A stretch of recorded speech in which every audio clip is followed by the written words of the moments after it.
ఇక అప్డేట్ చూసే రాష్ట్రంలో రేవంత్ సర్కార్ పాలన ఎంత గందరగోళంగా ఉందో మరోసారి రుజువైంది. స్వయానా మంత్రులే తమ శాఖలో ఏం జరుగుతుందో తెలియడం లేదంటూ ఆర్టీఐను సంప్రదిస్తున్నారు.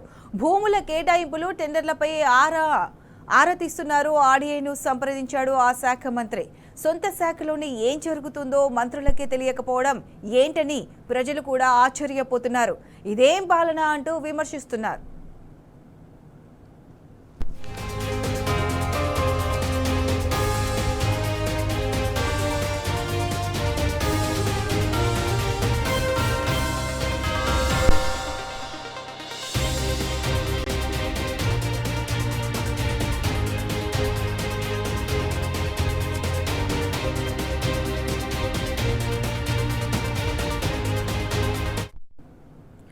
నీకింత నాకింత ఇదే రాష్ట్రంలో జరుగుతున్న దందాలు. మంత్రులకు కూడా తెలియకుండా రాష్ట్ర పాలన ఎలా సాగుతుంది?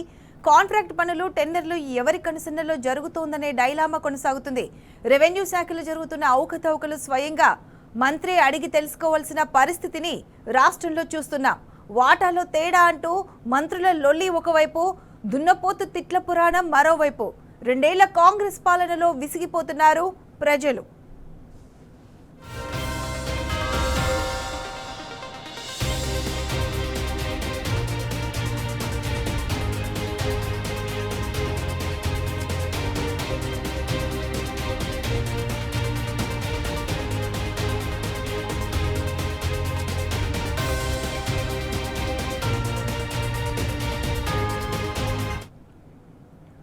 ప్రభుత్వాన్ని నిలదీసేందుకు ప్రతిపక్షాలు ఆర్టీఐ అస్త్రాన్ని ప్రయోగిస్తుంటాయి.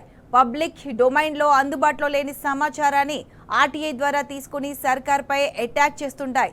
కానీ ఇప్పుడు దానికి భిన్నంగా మంత్రులే సర్కార్పై ఆర్టీఐలో దరఖాస్తులు పెట్టడం హాట్ టాపిక్గా మారింది. ఆ శాఖ ఈ శాఖ అనే తేడా లేకుండా సర్కార్ తీసుకున్న కీలకమైన నిర్ణయాల గురించి తెలుసుకునేందుకు వరుసగా ఆర్టీఐ అప్లికేషన్లు పెడుతున్నట్లు సమాచారం.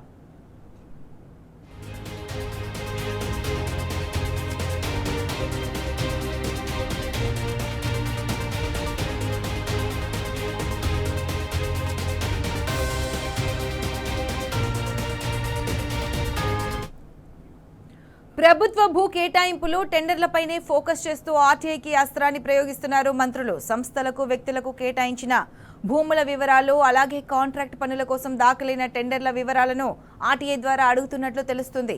పనులు దక్కించుకునేందుకు ఎన్ని కంపెనీలు టెండర్లు వేశాయి, ఆయా కంపెనీలు సమర్పించిన టెక్నికల్, ఫైనాన్షియల్ బిడ్స్ వివరాలు ఇవ్వాలని దరఖాస్తులో పేర్కొంటున్నట్లు సమాచారం.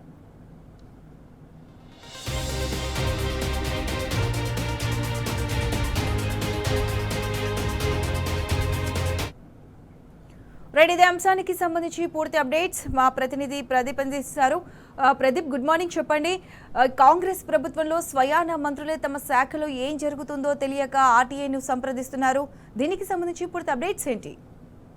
ప్రభుత్వంలో ఉన్నటువంటి మంత్రులు ఆ శాఖకు సంబంధించినటువంటి సమాచారం కావచ్చు, లేదా ఇతర శాఖలకు సంబంధించినటువంటి సమాచారాన్ని నేరుగా అధికారికి ఫోన్ చేసి తెప్పించుకోవచ్చు, లేదా మాట్లాడి తెప్పించుకునేటువంటి వెసులుబాటు ఉంటుంది. కానీ ఒక ప్రతిపక్ష నాయకుల తరహాలోనే, సామాన్యుని తరహాలోనే ఆర్టీఐని సమాచారం కోసం సంప్రదించడం పెద్ద ఎత్తున చర్చనీయాంశం అవుతా ఉంది. మంత్రి స్వయంగా ఆర్టీఐకి దరఖాస్తు చేయడం ఏంటన్నటువంటి చర్చ అయితే జరుగుతూ ఉంది. ముఖ్యంగా ముఖ్యమంత్రి రేవంత్ రెడ్డి అన్ని శాఖలలో ఇన్వాల్వ్ అవుతున్నారు. ఆ శాఖల్లో మంత్రులు తెలకుండానే నిర్ణయాలు జరిగిపోతున్నటువంటి చర్చ ఉంది. ఇటీవల కూడా ఒక మంత్రి సదరు ఐఏఎస్ సంబంధించి విఆర్ఎస్ తీసుకుంటే రాసినటువంటి లేఖకు, విఆర్ఎస్ కు ఆమోదం తెలుపుద్దని రాసినటువంటి లేఖ కూడా చర్చనీయాంశం అవుతుంది. ఎందుకంటే ఆ శాఖకు సంబంధించి మంత్రి చెప్పినటువంటి ఇన్ఫర్మేషన్ ఏది చేయడం లేదు.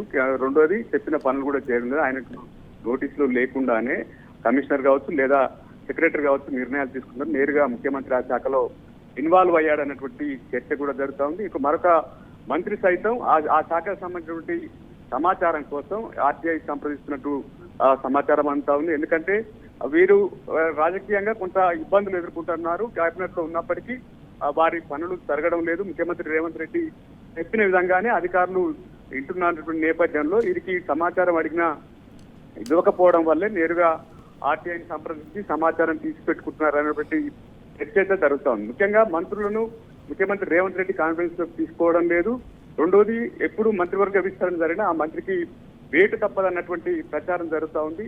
ఈ నేపథ్యంలోనే సదరు మంత్రి ఇప్పటికే సమాచారాన్ని అన్ని తీసుకొని పెడుతున్నట్టుగా సమాచారం అంతా ఉంది. ముఖ్యంగా ఆ మంత్రి 2 ఏళ్ల కాలంలో ఎటువంటి నిర్ణయాల్లో కూడా కీలక నిర్ణయాల్లో ఆయన భాగస్వామ్యం లేదు. నేరుగా ముఖ్యమంత్రి రేవంత్ రెడ్డి ఆ శాఖను ఇస్తున్నారన్నటువంటి చర్చ ఉంది. ఈ నేపథ్యంలో కొంత ఆయన అసంతృప్తితో ఉన్నారు.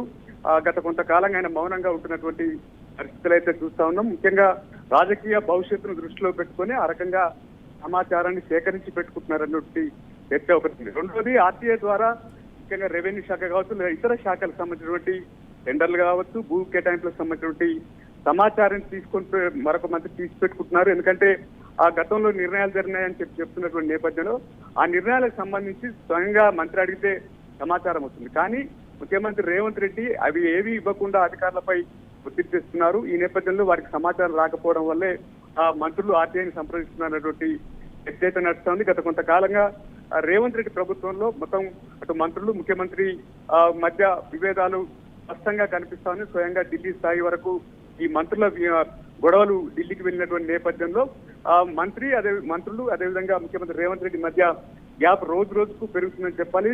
మంత్రుల విభేదాలు రోజు వరుసగా బయటకు వస్తున్నటువంటి నేపథ్యంలో కాంగ్రెస్ అధిష్టానం కూడా ముఖ్యమంత్రి రేవంత్ రెడ్డిపై ఆగ్రహం వ్యక్తం చేసినట్టుగా సమాచారం అంతా ఉంది. ఎందుకంటే మంత్రులను కంట్రోల్ చేయడం లేదు. రెండోది పాలన సవ్యంగా ముందుకు పోవడం లేదు.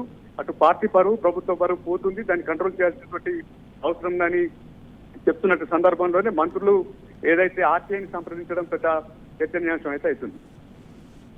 Right Pradeep, thanks for the updates.